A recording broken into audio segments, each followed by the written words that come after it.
Welcome to Good as Gold, hosted by Nick Grovich, a show dedicated to helping you understand precious metals and rare coins, how to avoid the pitfalls when buying, and how to understand the inner workings of the precious metals markets. Have a question? Call our local office at 1-800-221-7694. That's 1-800-221-7694. Or visit us online at www.americanfederal.com. Now, here's the host of Good as Gold, Nick Grovich. Hi, Nick Grovich. I'm live here today in Phoenix. And please remember that you're welcome to call in with comments, challenges, questions, whatever you want to talk about. The number here is 602-324-1510. And not that I want to encourage challenges, but not everybody agrees with what I say. So if you take issue with something, or you need clarification, or maybe you have a point I haven't thought of before, feel free to call in. I don't mind if you don't agree with me. Maybe you'll convince me of something different. For so many years, I have not recommended rare coins I'm kind of going off my subject here, but for the last 20 years, I've told investors to stay away from rare coins. And, I had a challenge out there to other dealers, and I actually made this challenge to 24,000 of my clients that if they could prove me wrong, I'd pay them $5,000. I made that challenge 3 years ago. I still haven't paid the $5,000. But what I'm getting at is I love rare coins. I absolutely love them. I am going to start recommending them for certain clients, but you're going to have to be real careful about the coins that you buy. One of the reasons I'm doing that again is, I mentioned I had this challenge out to dealers. Well, a good friend of mine's a dealer down in Texas. And at one of the Long Beach shows, I was sitting with him, and he wasn't able to show me any facts or figures where the coins he was selling were doing better than gold or silver, even with gold and silver down.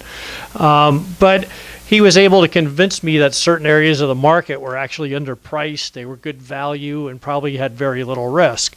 And, he pointed out a certain part of the market, the barber coins, the dimes, quarters, and halves, which was something I really hadn't spent a lot of time looking at. I look at, the trends, I look at the numbers, but there was a good case where, because he was persistent on trying to show me something or trying to make a point, he actually convinced me that those coins were a good deal. Now, I'm not telling everybody to go out and buy barber halves, dimes, and quarters, but for some people, they make a lot of sense. So that's why I say, if you have viewpoints that aren't exactly the same as mine, I'm glad to hear them, because I'm always happy to change my views if somebody can prove it to me.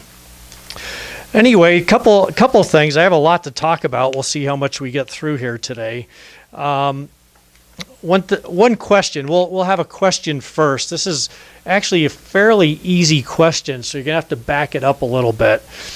In 1933, as most of us know, Roosevelt passed Executive Order number 6260, which basically demonetized gold. So the dollar wasn't backed by gold anymore. It left the government free to basically print all the dollars they wanted. It was their way of doing QE, basically. Back then you had to have a dollar coin or the gold to back up all the currency that was out there. And everybody talks about the confiscation of gold. I don't know that it was so much that the government wanted to take the gold as they wanted to expand the money supply, and that's why they confiscated gold. The other reason they did it is that during the Depression, so much gold was leaving the Treasury that they were just worried about the amount of gold that was leaving the Treasury and going outside the country. So they didn't want to keep paying for goods with gold. They wanted to keep the gold there.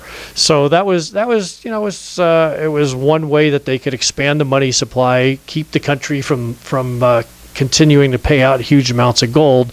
And what happened, of course, is in 1933, the government, the left hand and right hand don't always know what's happening. So on one hand, Roosevelt's calling in the gold and demonetizing it. On the other hand, the mint's still making gold coins dated 1933. So I'm getting to my question here. Most collectors know about the 1933 St. Gaudens. I'm going to tell you a little about that in a minute. But there's one other coin. There's only one U.S. gold coin that was made in 1933 that's actually legal to own. So what is that coin, and why is it legal to own that coin? The reason I ask you the why is it's widely known that there were some 1933 $20 St. Gaudens made, and those coins were specifically illegal to own. The mint decided that since they didn't officially release the coins, that if you own the coins, they were stolen, except for one coin that the government gave to King Farouk in Egypt. So that coin ended up in the King Farouk collection. Of course, nobody can prove which coin that was, but one coin came back in the country several years ago. The Secret Service went and they confiscated that coin. They made a deal. They made a deal with the person who owned it that this is a great deal, that they would bend the rules and they would say that this was the King Farouk coin because that was the only legal 1933 St. Gaudens. But in return, the coin had to be auctioned off and the government got half of the proceeds. So the coin went for over $7 million. So it was a good deal for the government. Instead of taking $1,000 worth of gold, they got $3.7 million or something like that for it. Since then, it's kind of an interesting story. I didn't intend to talk about this, but it's kind of an interesting story. There's a book all about, I forget the name of the book, there's a book all about the 1933 St. Gaudens. And ever since those coins were made, even back in the 40s, the Secret Service has been trying to track them down. There was a coin dealer out of Philadelphia who had I don't know how to say it, except a real good relationship with people at the mint. And everyone had always suspected that he had a little hoard of these 1933 St. Gaudens. And they harassed this guy back in the 40s. They would go to his coin shop. They'd go through his safe. They never found any coins. And anyway, he died. This gentleman died. I can't tell you the years. I think it was 2011. I might be wrong. But he died, and his heirs went to the safe deposit box, and guess what? There were 10 coins. And unfortunately, whoever found the coins didn't realize the controversy on the coins, and they sent them to the U.S. government to verify that they were authentic. And the government said, yes, thank you, we'll keep them. They're illegal to own, and it went through the courts. And since she could not prove that he didn't steal them, the government took the coins.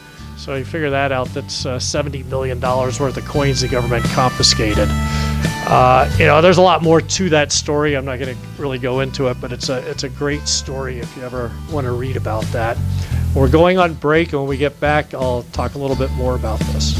Once again, here's Nick Grovich. Okay, I'm back with you. Again, the question for today is, what is the only U.S. gold coin that is legal to own still that was made in 1933? And I'm not talking about the one St. Gaudens that was legalized by the government. A couple other things. I started a survey online to try and get a feel for where people think gold and silver are going. And I guess the question's really about gold, isn't it? So if you want to get involved in this, what I'm going to do is every Wednesday, since the show is on Thursday, every Wednesday, I'm going to take a look and see where the predictions are. I want you to guess two things: whether gold's going up, down, or staying neutral, and then give me your best guess on where gold will close next Wednesday. And whoever gets closest to the actual close of next Wednesday will get a silver eagle. If you happen to get lucky and get it right on the nose, which is pretty tough, I'll send you a $5 gold eagle. So if you get close, you get a silver eagle. If you get it right on the nose, you get a $5 gold eagle. And I won't mention last names, but Carolyn here in the Phoenix area guessed a $1,160, and the actual close was $1,154.80. So that's a pretty good guess, and we'll be sending her out a Silver Eagle. And I want to thank George also for bringing the Arizona Territorial Coin Club online with us. If you have a coin club or something like that, we get a lot of materials. Now, some of them are used. We get the blue books and the fancy brown holders that hold silver dollars or Lincoln pennies or whatever it is. And I really don't have any use for that. So what we try to do is we try and donate that kind of stuff to the coin clubs so that they can hopefully get new, the beginning collectors or collectors some supplies that they can use and hopefully continue to collect coins. So now on to the bullion markets here for a minute. Gold, silver, platinum, palladium, everything's down this week. We talked a little bit about this when we were talking about what was going on in Greece. And the reason I want to bring this up again is I get a lot of phone calls every day right now, and people are really confused about why gold did not go up with everything that's happening. Now, of course, now it looks like there's a deal, but that didn't help gold when we thought it was a crisis. That didn't help gold. So why is the dollar strong and gold's down? This is typically a situation where you think people would be looking for a safe haven for their money, and you would think that gold would go up on that type of news. But what you have to remember is that investors as a whole, they generally want to jump into a market that's going up. So, that's why we had a real estate boom and bust. That's why we had the tech stock boom and bust. Everybody wants to buy after the market's gone up. That's why when silver was $40 an ounce, my phones were ringing off the line. But at $15 an ounce, I might get one or two calls a day for silver. I think the biggest reason why you're not seeing it affect gold is it's going to sound overly simple, but gold's just in a bear market right now. The metals are not in a bull market. Just so you understand, a bear market means it's a market where the prices are going down. A bull market means it's roaring ahead. I throw that out there because I do get that question a lot. What's that? What is bull market? What does that mean? But imagine if you were European, you had all your money in the bank, it was all in euros. Well, the euro's gone from $1.45 roughly at the peak down to about $1.06. So you would have lost an awful lot of buying power. Had you put that money into dollars as a safe haven, not really necessarily to make money, but just to protect your money while this whole Greece thing was shaking out, you would have picked up, I don't know what that comes out to, but around 30%, give or take. So not only would you have protected your buying power, your value of your money, but you actually would have picked up about 30%, which is a pretty darn nice gain when you're just trying to protect your money. Typically, we think of gold as a safe haven. We think as gold is real money. And people are saying, well, why didn't that money, if it's a safe haven, why didn't it go to gold? Well, the reason is people think that this is very centralized. It's a European problem. It's a Greek problem. It's not a U.S. problem at this point. So at least in the short term, the market's very confident that the dollar's strong. We're looking to raise interest rates. That should make the dollar even stronger. So, if you're sitting there and you're deciding, well, do I buy gold, which hasn't done anything for the last couple of years, or do I buy the dollar, which is going up? Your average investor is going to go for the market that's actually moving right now. Now, in the long run, that may not be a really good idea, but in the short run, it's worked out pretty well. But that, like I said, that's a pretty simplified explanation of what's going on, but I think that's really what's going on with gold and the dollar. Gold's down. We were down in around 1148 today. So I don't know where, I tell you this all the time, I don't know where it's going. It could turn around at any time. If you're in the market, it's probably a good time to add a little bit here and there.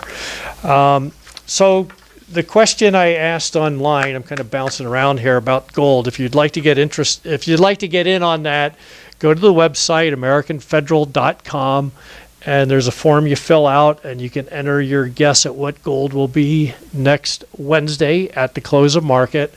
And, you give us your phone number and a way to contact you. And if you can guess the right number, you get a Silver Eagle or a Gold Eagle, depending on how close you get. A couple other things. I'm I'm kind of talking about things I had questions about. I had a question here, I guess on Amazon today, there's a lightning sale on 2015 West Point minted Silver Eagles in proof 70 with the Fun Show label. And I think this was a great question because it's on Amazon, which I think gives it legitimacy right off the bat. And it's a I don't know what percent discount, but I guess the normal price this dealer charges is $115, and today you can buy it for $89.25. So, it's what is that, 22% discount. So on the face of it, you think, well, 22% discount on a silver coin is pretty good. And so we were talking about it here at the station. Is that a good deal or is it a bad deal? What is it? I can tell you at $115, it wasn't that great of a deal. But here's where people get in trouble with all this modern material. There are so many different labels. Now, what I'm talking about is the label that PCGS or NGC puts inside the holder. They've got, I don't know how many dozen different labels, and you can probably request a label and they'd make it for you. So now, what this label is, it's a Fun Show label. So the Fun Show is the first big show of the year. It's held down in Florida. It's the Florida United Numismatists, which is where they get the fun from, F-U-N. And so they graded some coins at the show, and they put a label in there that basically says they were graded at the show. Does that mean anything to a collector? I don't know. I don't know why it would matter. It was graded in Florida instead of, graded at the NGC offices. I don't understand why that would have any value. But there's so many different labels, and you have to realize a lot of that's just marketing. It's just marketing so they have something special, something different they can offer you. And what happens on a lot of these modern coins is that there's such a big difference between what you could sell the coin for and what you could probably buy the coin for. And you have to be really careful because I get this all the time. People say, oh, I'm looking at such and such a coin, and I had a client ask me about a 1918/17 quarter, which is a very rare coin. And the list price, the dealer price on that coin is $52,000, and he was being offered the coin for something like $86,000. And he says, well, is that a good deal? I said, well, when I look at the price history and I look at the auctions and I look at what dealers are willing to pay for the coin, I know it's worth $50,000 to $60,000, but if you're going to pay $86,000, I don't know that I'd call that a great deal. Now, it's a rare enough coin. If you're the collector who can't live without that coin, maybe that's what it takes to buy the coin. But just because that's what it takes to buy the coin doesn't necessarily mean that's what the coin's worth. And I don't know if that makes sense. It's worth what you can resell the coin for. So in the case of this Silver Eagle, if you had to go resell that coin to a dealer, so if you had to go into the real market and turn that coin into cash, you might be lucky to get $40, $45 for the coin, and it's on sale for basically $90. So is that a good deal? I guess if you absolutely had to have a Fun Show label, you're not going to find a lot of them, so $89 is not a terrible deal. But if you're buying it as an investment, and this is where the rub comes in. If you're buying it as an investment, you have to keep in mind what you could turn it around for. So you're paying $90 for a coin, and you can sell it for half of that if you need to cash it in. To me, that's not an investment. Now, if you're a collector and you just love the coins, that's just wonderful. That's a good deal. But you have to be really, really careful with that. If you had to go buy the coin, I don't know where I'd find one to sell you for $90. But like I said, to me, what it's worth is what you can turn it back into cash for. And people get in trouble with this stuff on Amazon. They get in trouble. Actually, you get in a lot of trouble with this kind of stuff on eBay. People will look and they think because they're bidding on a coin, they're just paying a little bit more than the previous guy, that's the true value of the coin. The problem is you don't know if the guy before you is the ultimate collector who can't live without it. And we're going on break. We'll talk more about this in a second. Once again, here's Nick Grovich. Nick Grovich back with you, and it looks like we have someone on the line who wants to answer my question. Hi, this is Nick. Oh, hello, sir. How are you? Good, good. Yeah, I believe the other gold coin that's available from 1933 that the public can own is the $10 Indian. Exactly. You're exactly correct. It's a coin that a lot of people don't even know exists. It's actually very rare. There's only 40 or 50 of them known. Do you know why that particular coin's legal by any chance? It's a real simple answer. It was actually answer. released, right? Exactly. Wasn't part of it released? Yeah, exactly. They were made a little earlier in the year, and they were actually released before Roosevelt communicated to the mints that he didn't want coins released in 1933. So the people who owned those probably bought them directly from the mint early in the year, and they actually made about 312,000 of them, which they melted down. But 40 or 50 of them got out of the mint before they melted them down. Jeff, hang on the line, and Ashley will get your information, and we'll send you out a Silver Eagle. Thanks for calling in. Love your show. Thank you. Thank you very much. If you have any questions, give me a call here at 602-324-1510. Talking about quite a few different things here today, just the things that caught my attention, and a lot of this is based on questions that I was asked, so I'm trying to answer those questions, especially about these modern coins. The modern coin market, I've talked about this before, it's a really interesting market, but it can get really confusing on the face of it. A lot of it doesn't really make a lot of sense. The grading services and dealers have done a really good job of kind of creating a market for it. You can buy coins that say proof 70. You can get coins that are first strike, early release, a ton of different labels, like the fun label. There's probably labels out there I don't even know about. So they keep adding and adding to the different ways you can buy these new modern coins. And from a collector's standpoint, I think it's wonderful. I think if you enjoy that, I mean, it is developing a collector's market in a lot of these areas, which I think is great. I think it's great that people want to collect all the different silver eagles and the gold eagles and that type of thing. So from that standpoint, I think it's really great. But what happens, the thing that bothers me, not that anybody cares, it bothers me, they're selling coins, but is when they start selling this material as investments. There's some great ways that I'm not going to say you can make money, but that you could possibly make money in this modern market. Just to give you an example, I had a client here in Phoenix who's buying a portfolio of platinum and gold, and his goal is basically to have bullion coins. So he's looking for gold bullion coins, and again, bullion coins are eagles, maple leafs, Krugerrands, something that trades based on the value of the gold in the coin. So that's what he's after. He's just trying to invest in gold and platinum. And the way we're going about it, though, is when I can, I buy him coins that are already graded by PCGS or NGC. I try and buy some of the older dates. Some of it we have in proof 70, some of it we got in proof 69. We have some graded coins.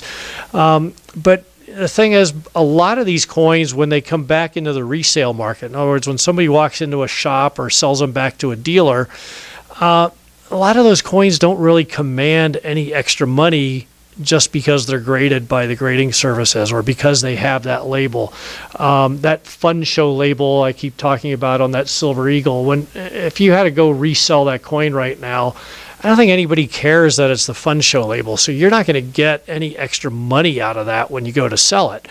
Now, if you can buy the coins, if I can buy a graded coin or I can buy proof coins that are in holders for the same price that I'm buying ungraded bullion coins, then I think it's a great deal. Or sometimes I can buy, earlier this year, or last year I should say, one dealer had a group of the Platinum Eagles, which they made again last year for a 1-year run, the 2014 1-ounce Platinum Eagles, and I had a dealer again in Texas for some reason, but he had 100 coins and they're graded MS-70, and I don't remember exactly, but I think he charged me an extra $50 a coin for coins graded MS-70 and Holder. Well, for $50 a coin on a $1,200 or $1,300 coin, if you want to take a chance at that, I think that makes sense, because hopefully when platinum does go up, it's going to go up to the point that, if we give up that $50, it's not going to hurt you. And in the meantime, if the collectors do start saving those coins and do start buying the MS-70s, which they have in the past sporadically, it gives you a secondary chance to make money on it. So if you buy the modern coins the right way and you don't pay these big prices for the label or for the grade, I think it makes all the sense in the world, because you're getting something for almost nothing. You just have to decide, is it worth an extra 2%, 3%? I mean, that's something you have to decide for yourself. But that's where there's a chance to actually make money on some of these modern coins. But if you go in there and you buy the coins at the highest possible collector price, I can guarantee you're paying the highest price, and your chance of making money as an investment is tremendously decreased. So it's a very odd market. It's full of contradictions. They're bullion coins. They're being sold as investments. They're being sold as rare coins. And if you do it right, it can pay off. It's paid off for lots of my clients. But like I said, unfortunately, most people are paying the going retail price, and you could end up paying 2 or 3 times what the coin's really worth if you had to turn around and sell it. If you have questions about that, I've written about this quite a bit. I send out a lot of emails. I have a preferred client email list. It's my email newsletter, basically. And if you're interested in getting this type of information, you can go online, AmericanFederal.com, and sign up. There's a place there you can give us your email address, and we'll send it to you.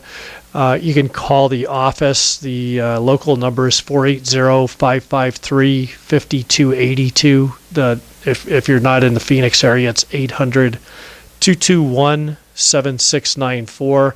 I'd be glad to add you to the preferred client email list. If you'd like to have information about what's going on in the market, what's new, when something interesting's happening, I try and write about it. When I see things in the market, a lot of times I'm sending out warnings that I see promotions. I see promotions that a lot of clients call me back about. I'll write about that and tell you about that. So, I try and give you a lot of information. I have an hour a week on the radio. It's just not enough time to get all the information to you.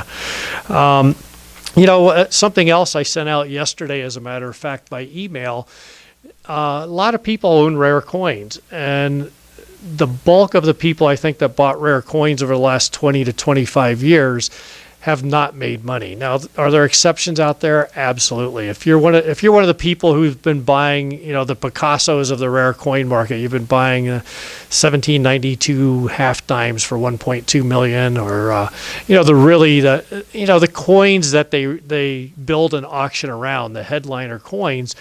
A lot of those coins have done very well over the last 20, 25 years. Some of the really rare, really collectible coins.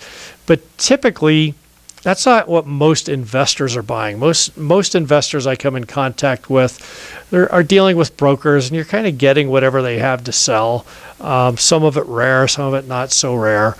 And I came across something that I've been watching for years. It's called a CAC coin, CAC. It stands for Certified Acceptance Corporation.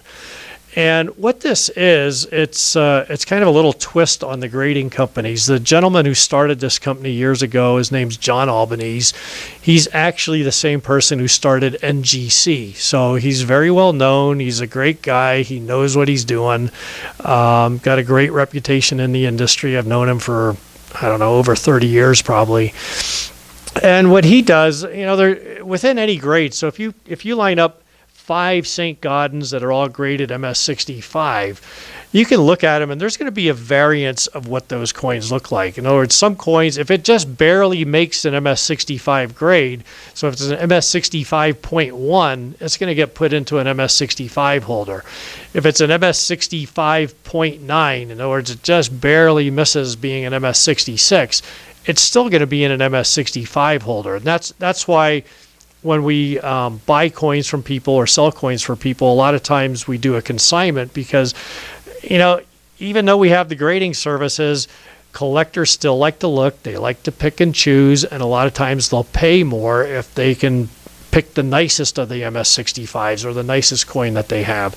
So what CAC does is they preview the coins that are in PCGS or NGC holders, and then if they think that the coin, they say solid for the grade. So in other words, if it's a no question MS65, it's a really nice upper end 65 coin, or 63 or 64, whatever the grade is, they put a little green sticker on it that says CAC. It's a little hologram CAC sticker, and they put a green sticker on it, which basically means that that Certified Acceptance Corporation, it's a mouthful, that they have previewed the coin, and they're saying that's one of the better coins for the grade.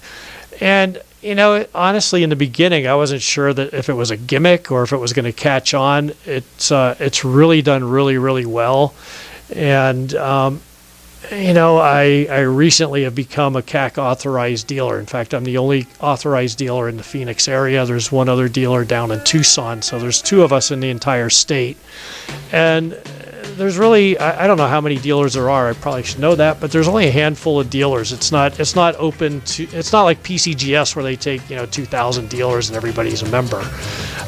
When I get back from this coming break, I want to tell you a little bit more about this and tell you how this could really benefit you if you own coins. Once again, here's Nick Grovich. We're back with you. I've been talking about the CAC stickered coins or CAC verified coins. The reason I'm talking about this is so many people have bought rare coins the last 25 years, and some people have probably made a little bit of money, but the overwhelming majority that I'm aware of have really not done that well in the rare coin market. That's something that may change here in the near future. I hope so, but it's been a pretty thin 25 years for the coin market. CAC does not actually grade the coin. In other words, the coins are already graded by NGC or PCGS, and what CAC does is they verify the grading, and their sticker on a coin just simply means that the coin has been looked at by other experts. It's been evaluated based on strict standards or the stricter standards of grading. And they only sticker, I don't know what the percentage is, but they only sticker a certain amount of coins. There's not a set quota or anything like that, but they only sticker coins that are really nice coins for the grade. So they're not telling you what the grade of the coin is. They're verifying the grade that the coin in the holder that it's already in. And they have a green sticker, which means it's a verified coin, which collectors have really accepted this CAC sticker. A lot of collectors buy it. They pay a lot more money for a CAC sticker. If you get really lucky, they have a gold sticker. And if you get a gold sticker, it means that they think the coin should be higher grade than what it is in the holder. I've actually gotten a couple gold stickers, and it's kind of interesting because you have a coin in a PCGS MS65 holder, and with a gold sticker, basically they're saying they think it's an MS66, and those coins bring a lot of money. And that's brings me to the point of why I'm even bringing this up. If you have rare coins, this is the one thing that I can do for you without you spending a ton of money or trading coins or really me making any money on it, really, is if the coins are really nice, and I'm happy to preview the coins and tell you whether I think it's worth it or not. We can send them in to CAC. Most coins are $25 to send them in. Now they charge you $25 whether they verify it or not. But if you have a $10,000 coin or really even a $2,000 coin, to spend $25 more on it and get a CAC sticker on it is really worthwhile. Let me give you a couple examples. $10 Indian head. We talked about that in 1933. But just a common $10 Indian head gold coin in MS65 condition today. In the wholesale market, it's worth between $2,400 to $2,600. So if I had to sell one back into the market, you could expect, like I said, 24, 26. Maybe you get lucky, you get another 100 or two, but right in that range. Let's say $2,600. I sent a few coins into CAC, and I did get an MS65 with the CAC green sticker in it. And without much effort at all, I sent it to another dealer, so it wasn't a matter of me auctioning the coin or going to a whole lot of trouble. I sent it to another dealer who I knew was buying these coins, and they paid me $4,100 for it just because it had that little green sticker on it. 2,600 or 4,100 is a huge, percentage-wise, it's a huge difference. You're getting almost double your price, double the value, just for having that little green sticker attached to the coin. Other coins, I sent in a rare date $20 Liberty, and this was for a local gentleman. And this coin, it was a very, very rare date coin. It was an MS62 coin, so not an overly high grade, but a very rare date. And before we got the sticker, I estimated we could probably sell that coin for somewhere around $26,000. So again, maybe I get lucky and find the right buyer, and I could get 28 or 30,000. But the real value I felt was right around 26,000. I sent the coin in. They did sticker this particular coin, and we ended up getting $38,000 for it. So again, that's $12,000 difference on one coin just for having that little green sticker on there. Makes a huge, huge difference. Now, there's some coins it doesn't really matter. If you have a bunch of $100 and $200 commemorative coins, it's really not worth spending $25 because on some of those coins, the market just doesn't seem to matter. But what I've realized is on coins, even MS65 and MS66 St. Gaudens, it can make a couple $100 difference. So if we're picky about what we send in, you don't want to just send in every coin and pay $25 a coin. You want me to preview them so that we can only send in the coins that have the best chance of getting a sticker. But I'll tell you, the coins I send in, they probably sticker half or more of the coins I send in. So we're picking out the nicest coins and sending them in, and we're getting stickers, and it makes a lot of difference when we sell these coins. So really, whether you're selling right now or you want to sell it down the road, it's something you can do to make that coin more saleable in the future. If you're selling right now or you're interested in selling right now, it's something we can do for you to maximize what we can get out of that coin. And, everybody says, well, why is that little green sticker worth all that money? It's just a sticker. The reason is because the market has accepted it. And that's why I waited so long to get involved in the CAC coins. A lot of times dealers just come up with these different schemes, and I'm not saying CAC, but all the different labels are a good example. You have 10 different labels, and it's just something that they can sell and charge you an extra 30% for. Oh, this has this label, so we have to charge you more. So, in the beginning, I really thought, well, okay, you're going to put a sticker on it, and then it's just a way for dealers to charge 30% more for all their coins. So I wanted to wait and see, was the market going to accept it, or was the real market, the collectors, were they going to pay for this verification? And I look at the Certified Coin Exchange daily, and in the Certified Coin Exchange, that's the electronic, the digital pricing mechanism that we use. They show us what the bids are on coins, and there's actually separate bids now for CAC coins, which sometimes are good and sometimes are not that much greater than a normal PCGS or NGC coin. But when I go down and I look at the auction prices, that's where I seem to see the biggest differences. So that's where you're seeing the collectors come in and buy those coins. You're seeing dealers that are really picky about coins.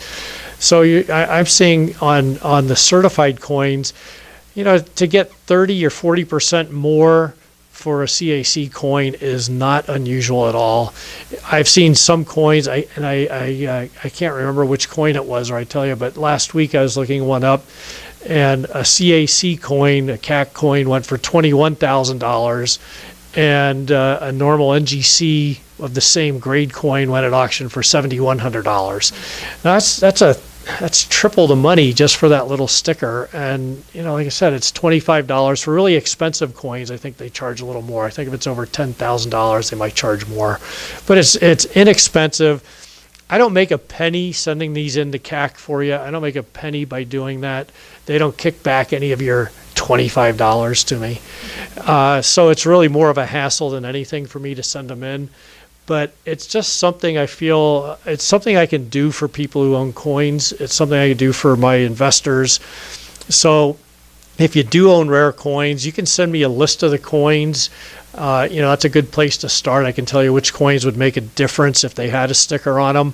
And then, at some point we have to get to the point where I can view the coins. It's pretty hard to do with a picture, but, anyway, if you have really rare coins, it's worth giving the office a call at 800-221-7694 and talk to us about it. Send me a list at AmericanFederal.com. I think it's info@AmericanFederal.com. I'll get that email or call the office. And we'll be glad to do what we can to help you, whether you want to sell now or in the future. But, there's just little things like this that you can do when the market's flat that you can take advantage of. So I will be back next week, and I hope you tune back in. Give the office a call if we can help you out. You've been listening to Good as Gold with Nick Grovich.